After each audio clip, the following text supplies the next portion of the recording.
Audiolivros Poderosos apresenta de Luiz Alberto Muniz Bandeira, A Desordem Mundial, o espectro da total dominação, guerras por procuração, terror, caos e catástrofes humanitárias. Capítulo 1. Nazifascismo.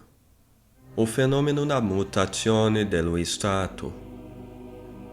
Wall Street Plot contra o governo de Franklin Roosevelt em 1933. Os Big Businessmen americanos. A família de Prescott Bush e a remessa de recursos para Hitler. A denúncia do general Smedley de Butler. O complô fascista abortado. Os documentos do McCormack-Dickstein Comitê.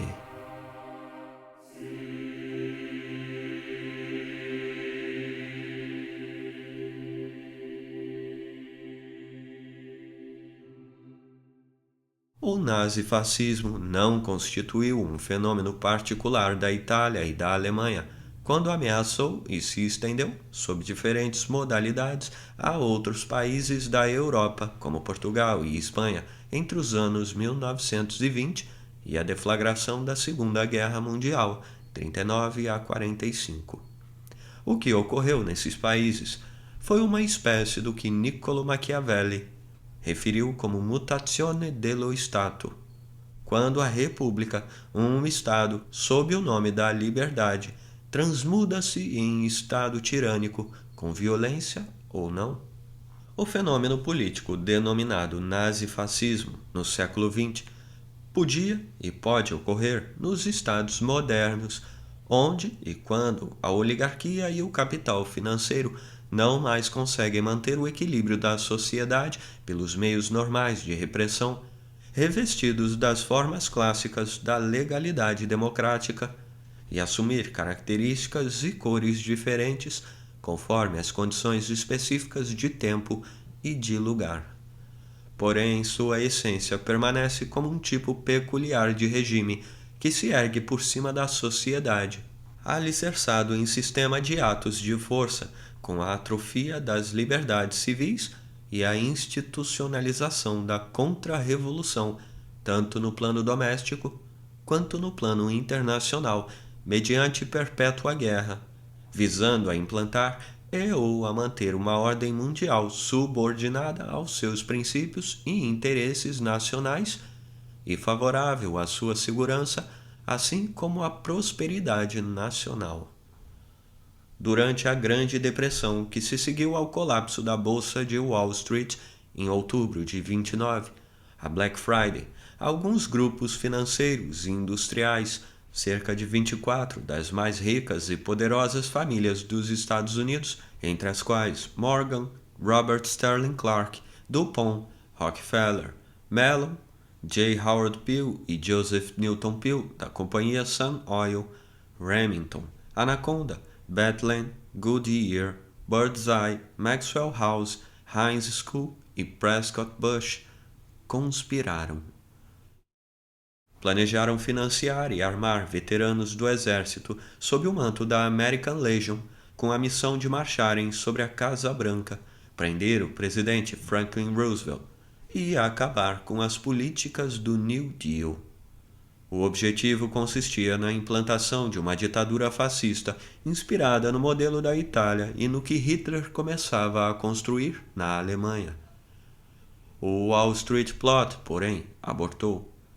O major-general Smedley Darling Butler, que os Big Businessmen tentaram cooptar, denunciou a conspiração ao repórter Paul French do Philadelphia Record e do New York Evening Post, e em 20 de março de 1934, a House of Representatives adotou a Resolução 198, 73D do Congresso, proposta pelos deputados do Partido Democrata John W. McCormack, de Massachusetts, e Samuel Dickstein, de Nova York, criando o Comitê Especial de Atividades Não Americanas, investigação de atividades de propaganda nazista e de outros tipos de propaganda no Congresso americano.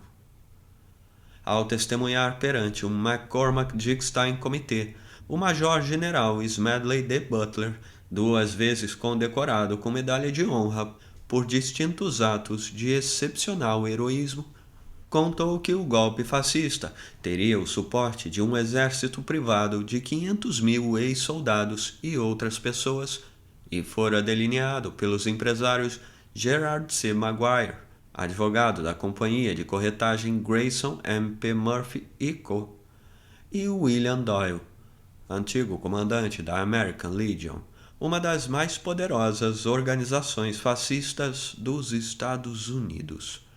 Ofereceram-lhe de início $100.000 para comandar o levante contra o presidente Roosevelt. Ele recusou.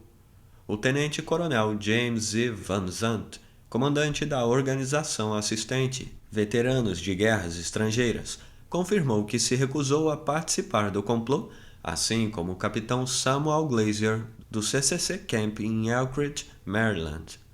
Este último contou ao McCormack Dickstein Comitê, sob juramento, que Jackson Martindale, conselheiro financeiro de Wall Street e ligado aos bancos de investimentos, convidou-o para treinar 500.000 soldados civis.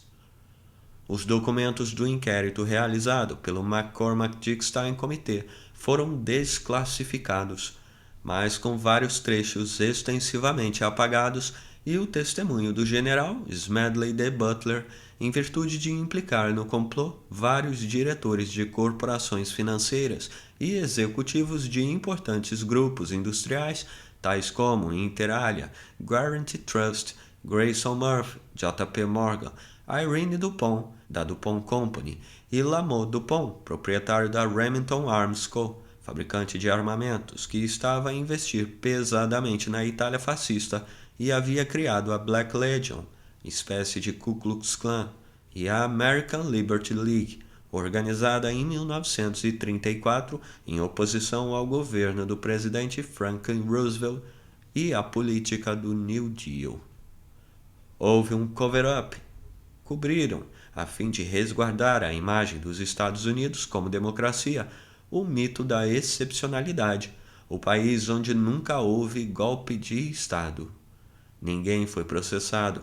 O McCormack Dickstein Comitê excluiu do relatório muitos dos nomes mais embaraçosos apontados por Gerald Maguire e confirmados pelo general Smedley D. Butler, entre os quais posteriormente revelados Alfred E. Smith, candidato do Partido Democrata à presidência dos Estados Unidos em 1928, o general Hugh C. Johnson, chefe do National Recovery Administration, e o general Douglas MacArthur, chefe do Estado-Maior do Exército e provável comandante do assalto à Casa Branca, bem como vários outros militares que estavam inteirados do complô. O presidente Roosevelt também não ordenou a prisão de nenhum businessman, como os citados Irene Dupont, Lamont Dupont II ou William Knudsen, presidente da GM, com receio de provocar novo crash em Wall Street e o engravecimento da depressão em que os Estados Unidos se atascavam desde 1929. A imprensa corporativa dos Estados Unidos igualmente não deu maior importância ao episódio. O jornalista George Seldes assinalou que, abre aspas, de todas as hipocrisias do jornalismo americano, a maior delas é clamar por uma imprensa livre. Era um sistema de faturar lucros que atacava os trabalhadores em nome da Free Enterprise. O historiador americano Henry B. Adams já havia observado, em meio à depressão causada pelo crash financeiro de 1893 nos Estados Unidos, que, abre aspas, a imprensa é o agente contratado de um sistema endinheirado e criado com o único propósito de contar mentiras, onde seus interesses estão envolvidos. Não se pode confiar em ninguém e em nada. Até onde vai minha observação, a sociedade está mais podre do que em qualquer outro momento do meu conhecimento pessoal. A coisa toda é uma vasta estrutura de dívida e fraude. Fecha aspas.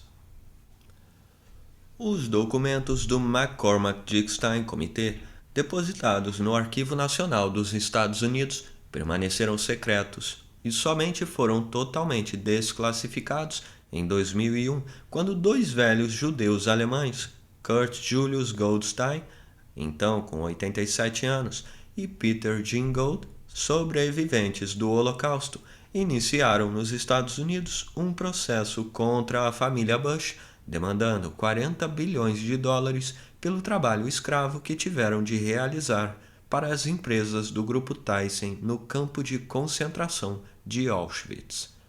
A juíza Rosemary Myers Collier rejeitou o processo com a especiosa alegação de que não podia dar-lhe continuidade sob o princípio da soberania do Estado, isto é, porque George W. Bush, neto de Prescott Bush, o sócio de Fritz Thyssen, era presidente dos Estados Unidos e, como tal, tinha imunidade.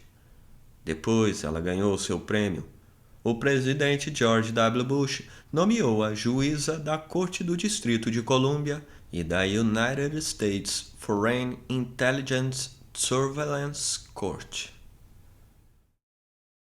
Não constituía novidade que a família Bush estivera envolvida com a lavagem e a remessa de dinheiro para os nazistas na Alemanha.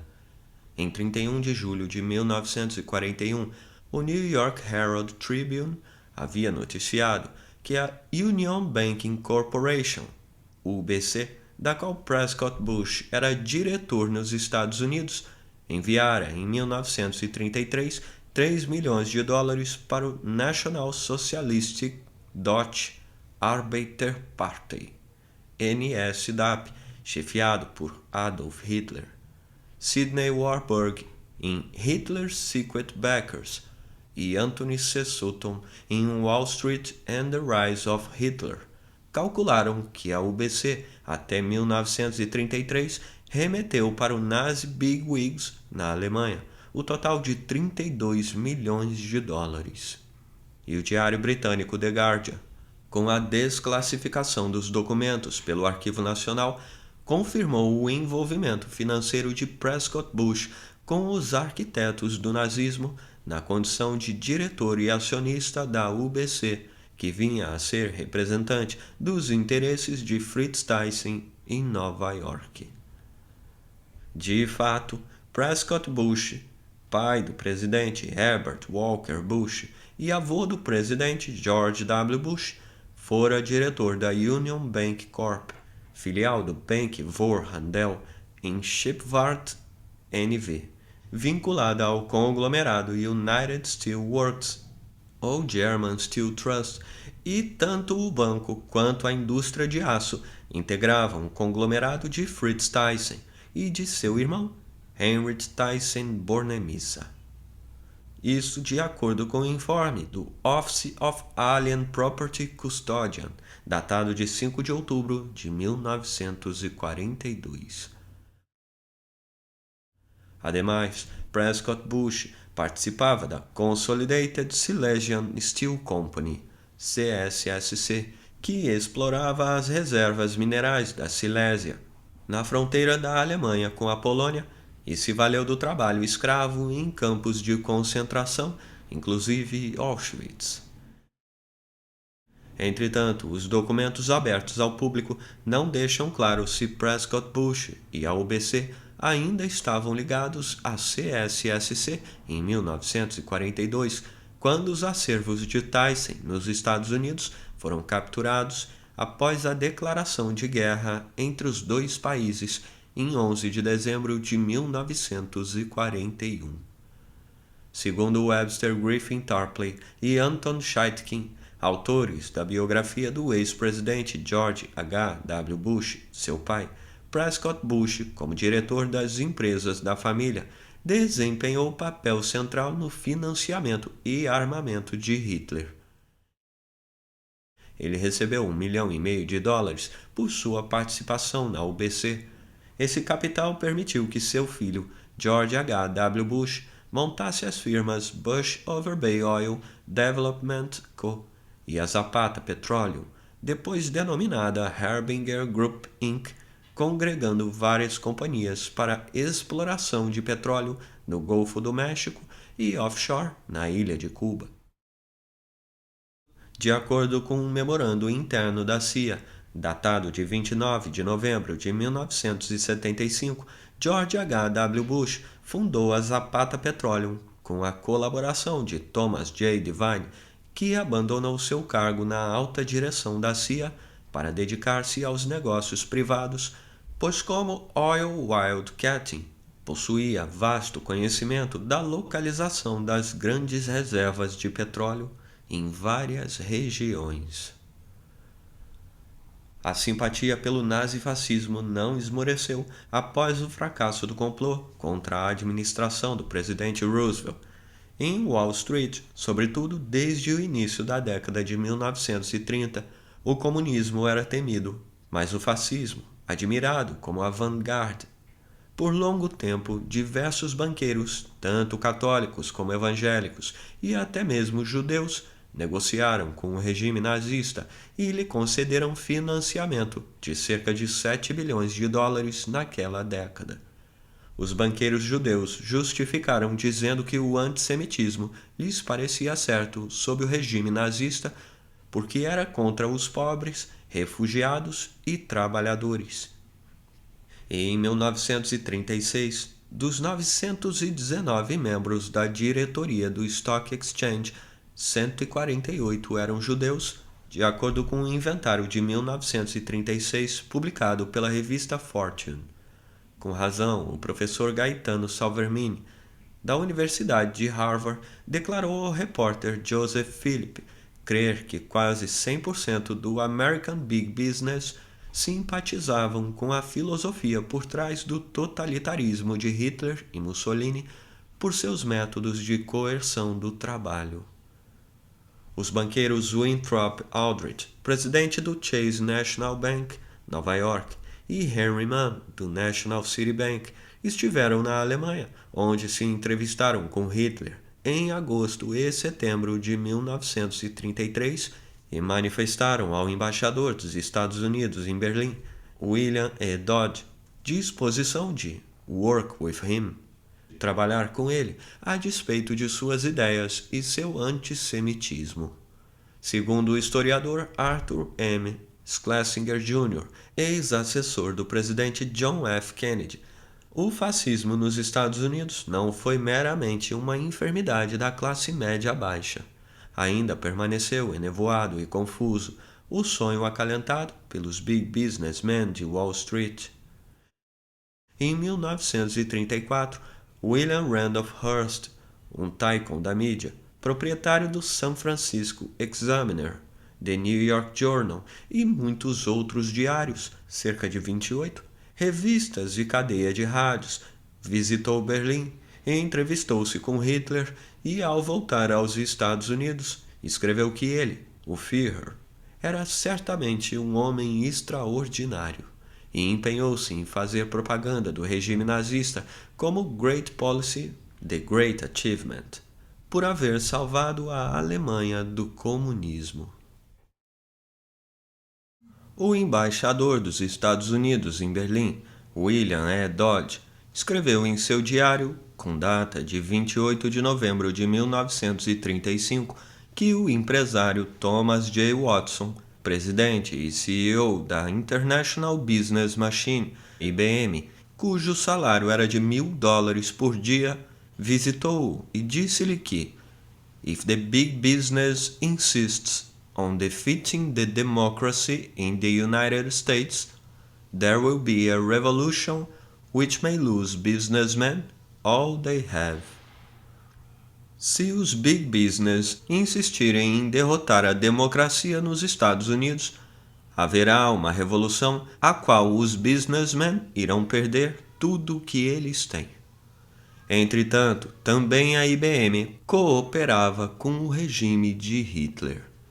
ademais de outros equipamentos, forneceu-lhe, através de suas subsidiárias, máquinas que possibilitaram a matança de milhões de judeus em Treblinka e em vários outros campos de concentração.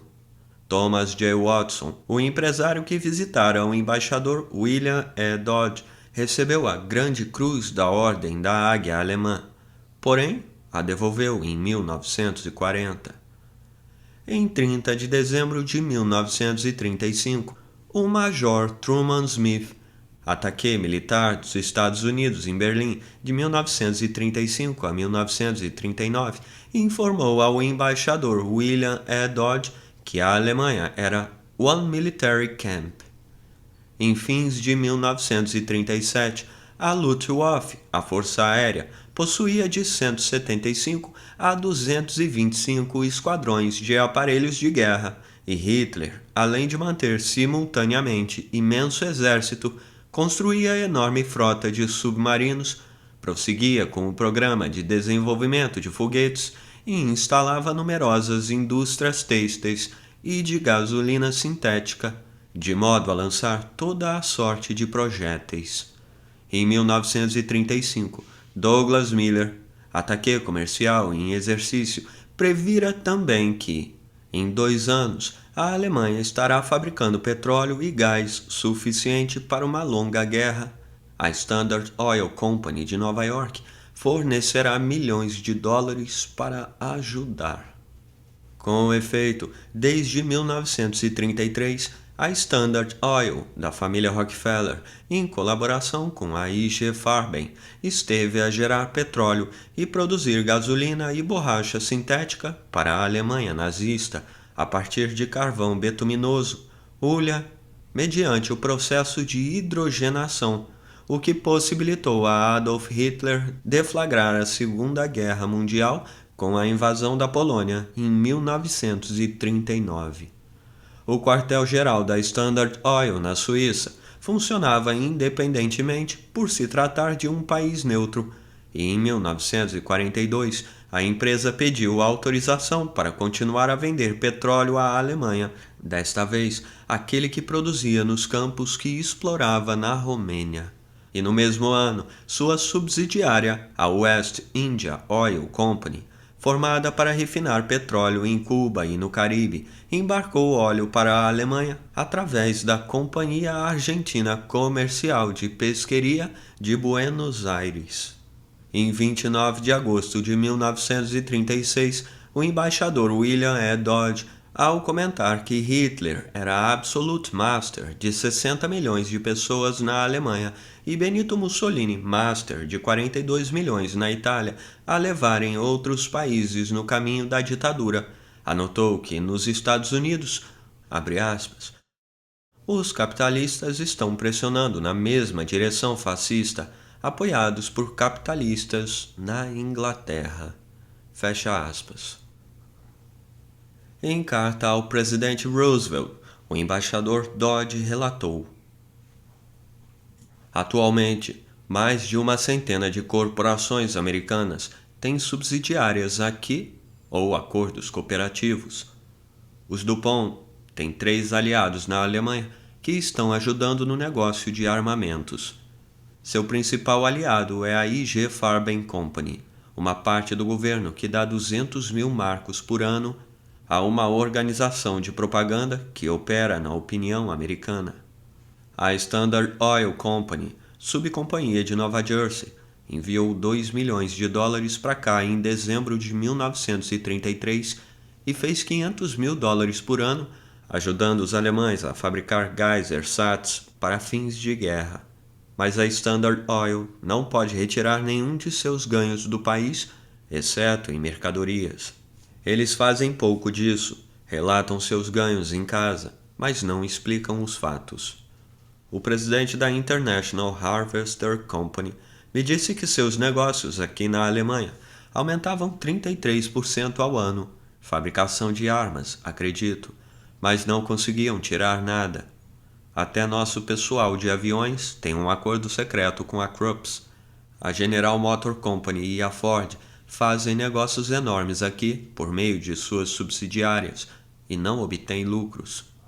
Menciono esses fatos porque eles complicam as coisas e aumentam os perigos de guerra. Posteriormente, declarou à imprensa: uma camarilha de industriais dos Estados Unidos está determinada a trazer um Estado fascista para suplantar nosso governo democrático e está trabalhando em estreita colaboração com o regime fascista na Alemanha e na Itália. Tive muitas oportunidades em meu posto em Berlim para testemunhar o quão próximas algumas de nossas famílias governantes americanas estão do regime nazista. Certos industriais americanos tiveram muito a ver com a criação de regimes fascistas na Alemanha e na Itália. Eles estenderam ajuda para ajudar o fascismo a ocupar a sede do poder e estão ajudando a mantê-lo. Grandes corporações dos Estados Unidos não somente se opuseram ao governo do presidente Roosevelt, como ainda colaboraram decisivamente para a ascensão e consolidação da tirania de Adolf Hitler, da mesma forma que para o advento da tirania de Benito Mussolini. Diversas casas bancárias de Wall Street, entre as quais o Bank of America, a Forbes, Dillon, Reddy & Co., Harris Bank, Morgan Bank, Guaranty Trust e Chase Manhattan Bank, investiram na Alemanha e lucraram com o regime nazista, assim como as corporações Standard Oil, New Jersey, DuPont, Dow Chemical, General Motors, GM, General Electric, AEG, Vacuum Oil Company e Ford Motors Company.